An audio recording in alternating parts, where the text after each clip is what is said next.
Bonjour à tous et bienvenue dans cette nouvelle vidéo Pops. Aujourd'hui, je vais vous parler d'une nouvelle série, qui a déjà peut-être plus d'un an, voire un an et demi, si je me rappelle bien. Mais ça nous parle de Superman. Vous allez me dire, oui, encore Superman. Pourtant, on connaît déjà l'histoire de Superman. Un jeune enfant de la planète Krypton qui a été envoyé sur Terre pour être sauvé d'une guerre civile qui a fini par faire la Terre, enfin, leur planète en tout cas, être détruite. Mais DC Comics a voulu, en tout cas, nous apporter l'histoire de Superman sous un autre angle, un angle différent. Alors, avant de vous parler de l'histoire, on va parler des dessins. Au niveau du dessin, le dessin animé, l'animation en tout cas de cette série, cette nouvelle série de Superman, je la trouve différente de ce qu'on voit habituellement, de ce que DC Comics fait habituellement. Donc ça ressemble, moi personnellement, ça m'a fait beaucoup penser aux premières saisons de Pokémon. Vous savez, les expressions, le style au niveau des yeux, du dessin, de la réaction des personnages, le petit trait rouge qu'ils ont sous les yeux quand ils rougissent, etc. Tout ça m'a fait penser un petit peu à cet aspect un peu manga, en fait, du dessin qu'ils ont voulu apporter dans cette nouvelle série. En tout cas, la série est très belle, c'est très coloré, il y a beaucoup d'images, en tout cas, on nous montre beaucoup de tout ce qui est un peu le Smallville, Metropolis. Au niveau des designs et tout le reste, les décors, tout ça sont très bien faits, c'est très détaillé, il y a beaucoup de couleurs, ça vit, il y a du monde. Et voilà, on n'a pas le dessin habituel où quand on voit du personnage ou du peuple en fond qui sont floutés un petit peu. Non, c'est assez détaillé, c'est assez propre. Même au niveau des pouvoirs de Superman et au niveau des détails des autres personnages, on voit que c'est assez travaillé en tout cas à ce niveau. En tout cas, ça fait plaisir parce qu'on voit que DC Comics a essayé de prendre un risque, en tout cas prend le risque d'essayer de nouvelles choses et de nous proposer à leur manière. On va parler des personnages. Au niveau des personnages, on a les personnages qu'on connaît habituellement. Superman, Clark Kent, Lois Lane, Jimmy Olsen, Perry White. On a pas mal de personnages en tout cas qu'on connaît, qui sont présents dans la série, dans l'animé en tout cas. Bon, il y a eu quelques petites différences. Monsieur Perry White est noir. Perry White, noir, bon après pourquoi pas. Jimmy Olsen aussi pareil est noir. Je ne sais pas pourquoi il y a eu ce changement. Est-ce qu'ils ont voulu innover, etc. et qu'ils n'ont pas gardé en fait le côté original qu'il y avait en tout cas dans les BD de ces personnages. Mais voilà, il y a eu du changement. On a un Superman qui est jeune, très jeune, et on a une Lois Lane pareil, jeune. Voilà, qui sont un peu dans la tendance de notre génération en tout cas. Dès le début de la série, on a quelques méchants qui sont présents, qu'on reconnaît, Heatwave, Shiva et bien d'autres encore qui sont présents. Et ça fait plaisir, mais on rentre vite dans l'action en tout cas dès le début. Alors, au niveau de l'histoire, on connaît déjà l'histoire de Superman, bien évidemment. Mais on a eu pas mal d'histoires entre les séries et les films. Donc au niveau des séries, on a déjà eu tout ce qui était Smallville, donc qui retraçait la jeunesse de Superman, en tout cas en tant que Clark Kent. On avait les deux séries Lois et Clark, donc Lois et Clark, les nouvelles aventures de Superman avec Dean Cain. Et on avait la nouvelle série qui s'est terminée il y a peu de temps, où Superman était papa, en tout cas de 2 garçons. Donc je parle bien du Superman qui est apparu dans le Arrowverse. On a eu également les films, donc les 4 films de Superman avec Christopher Reeves. On a eu le Superman Returns avec Brandon Routh. Et on a eu le Superman of Steel avec Henry Cavill, qu'on a retrouvé après dans Batman vs Superman. Et le Snyder Cut, bien sûr. Bientôt, on aura un nouveau film Superman fait par James Gunn, voilà, qui, depuis quelques temps, continue à faire parler de lui parce qu'il y a beaucoup de comparatifs entre Henry Cavill et le nouveau Superman de James Gunn. Mais moi, personnellement, j'ai hâte de le voir, hâte de voir ce qu'ils vont nous proposer à ce niveau, même s'il y a eu quelques petits trucs un peu bizarres, mais on verra. Pour le moment, ce ne sont que des bandes annonces. On verra une fois que le film va sortir cette année. Alors, on a un Superman qui est jeune, qui rentre dans la vie active, donc après ses études, mais qui n'a pas tous ses pouvoirs, qui n'a pas découvert en tout cas tous ses pouvoirs. Jusqu'à les 5 premiers épisodes, il continue à chercher et à essayer de comprendre d'où il vient. Parce qu'on a une séquence où il est jeune, enfin beaucoup plus jeune, et il découvre un petit peu qu'il n'est pas comme tout le monde. Donc ce qui fait qu'il se pose des questions. Mais ce côté-là lui fait peur, donc il met de côté et il reviendra après pour voir un petit peu de quoi il est capable. Mais les premiers épisodes, on a un Clark Kent jeune qui vient de rentrer au Daily Planet, qui découvre Lois Lane, qui découvre Perry White, qui découvre aussi Jimmy Olsen. Mais il se rend compte qu'il est différent. Il se déplace vite, il a une grande résistance, mais ne vole pas encore, ne sait pas encore utiliser certains de ses pouvoirs. Donc, il se pose beaucoup de questions et cherche un petit peu à droite à gauche. Donc, on est basé, dès le départ, sur un Superman qui ne se connaît pas, qui ne s'appelle même pas encore Superman. Donc, DC Comics a fait en sorte que Superman découvre ses pouvoirs au fur et à mesure des événements qui se passent à Metropolis. Des braquages, des vols, des agressions, des apparitions de robots.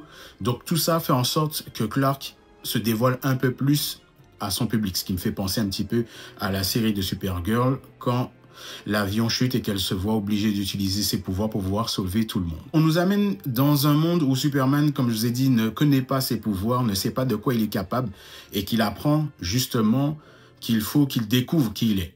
Mais DC Comics nous amène ses pouvoirs d'une manière totalement différente. Dans Smallville, voilà, on avait une manière d'apporter les pouvoirs, qui savait qu'il se déplaçait vite. Certaines choses, certains sentiments faisaient relever en lui des pouvoirs, entendre les lasers, voir à travers les objets. Là, c'est tout à fait différent. Là, il y a un mode que Superman a quand il entre avec une haute adrénaline, quelqu'un qui va se faire écraser, un avion qui va tomber, Lois en danger, qui le met en mode, vous voyez un petit peu, qui lui fait un petit clic, voilà, un bon petit clic, un peu comme Son Gohan face à Cell.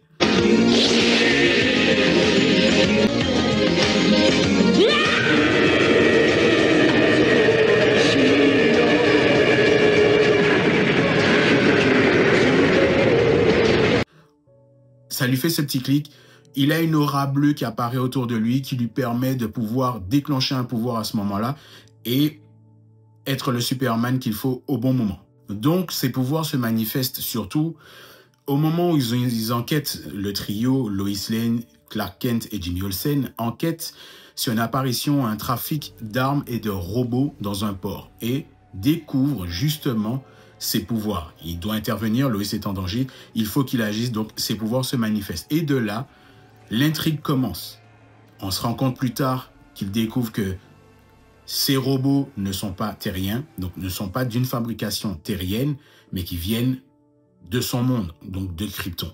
Je ne vais pas vous spoil, allez voir la suite. Mais en tout cas, il découvre que ces robots sont là. Donc il se pose la question, est-ce qu'il a été envoyé sur Terre pour pouvoir gérer ces robots et être un conquérant pour s'emparer de la Terre, ou être un défenseur pour pouvoir détruire tous ces robots? Alors, il y a de l'humour dans cette série, il y a de l'humour, il y a de l'amour qui est beaucoup mis en avant entre Lois et Clark dès le début. Mais il y a beaucoup d'amour, d'humour, et je ne me suis pas ennuyé. On a même un groupe de journalistes, bon, ils sont deux, qui me font beaucoup penser à des méchants très connus qu'il y a dans Pokémon. Je vous laisse découvrir. À la manière dont ils sont amenés, à la manière dont ils se présentent, c'est vraiment, vraiment les méchants typiques qu'il y a dans Pokémon. Je vous laisse deviner. Il y a un petit point que j'ai vu par rapport à ce Superman. Il y a un épisode que j'ai vu qui personnellement m'a mis mal à l'aise et a créé une gêne. Je m'explique. Il y a un épisode où Clark et Lois se font poursuivre par des robots. Jusque-là, tout va bien. Jimmy Olsen est de l'autre côté de la ville.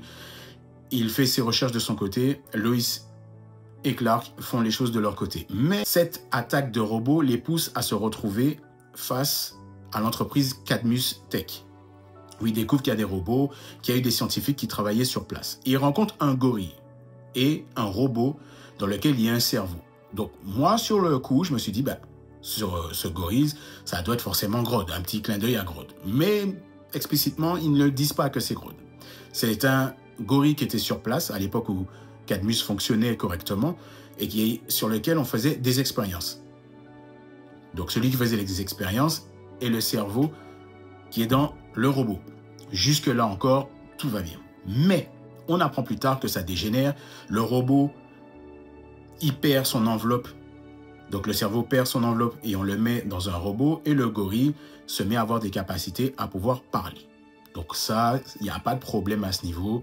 Tout va bien. Mais La manière dont c'est apporté, la manière dont ils en parlent et que le gorille en parle, et je vous mettrai la séquence, m'a mis personnellement dans une gêne. Parce que il y a eu un rapprochement entre le gorille et l'humain. Alors, quand je dis rapprochement, c'est vraiment pas de l'amitié. Il le dit de ses propres mots, en tant que gorille, c'est l'amour de sa vie, cet homme. Donc, je ne sais pas si j'ai mal compris ou ça a été mal amené, mais la manière dont ils en parlent, je suis désolé, c'est pas compliqué à comprendre. C'est une parenthèse, mais c'est une parenthèse, moi personnellement, qui m'a gêné.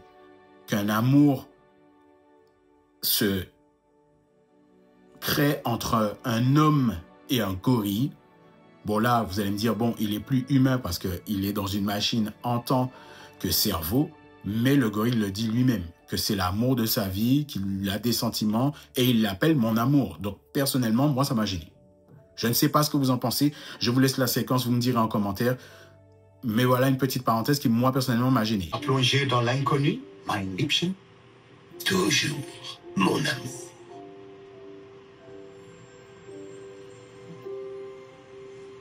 Je ne comprends pas pourquoi il y a ça dans le dessin animé, pourquoi DC Comics a laissé passer ce genre de choses, ou c'est moi qui ai mal compris. Mais personnellement, je trouve ça très gênant.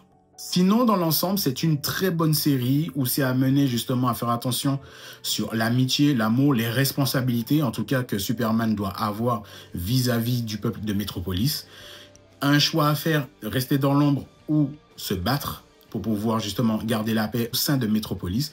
En tout cas, c'est son combat. Et de savoir qu'il est justement découvert ses pouvoirs. Donc, au moment où moi, je vous parle dans la première saison, Superman s'est volé, utilisé ses yeux, son souffle, qu'il arrive à se déplacer très vite et commence à apprendre aussi de ses faiblesses. À l'heure où je tourne, il n'y a que 2 saisons de la série. On va voir si par la suite, ça va continuer. Mais en tout cas, personnellement, j'aime bien la manière que DC Comics a apporté ce nouveau Superman, en tout cas après la fin de la série de Lois et Superman, donc le dernier qui est sorti du Arrowverse où il a 2 enfants. Ce Superman-là apporte quelque chose de nouveau. Et petite parenthèse, je ne sais pas, mais dites-moi si vous ne trouvez pas que le logo sur la poitrine de ce Superman dans le dessin animé ressemble pas au logo du Superman de James Gunn. Est-ce qu'il y a un lien? Je ne sais pas. Est-ce que c'est un clin d'œil? Je ne sais pas. Mais en tout cas, je trouve que son logo ressemble beaucoup à celui du Superman de James Gunn.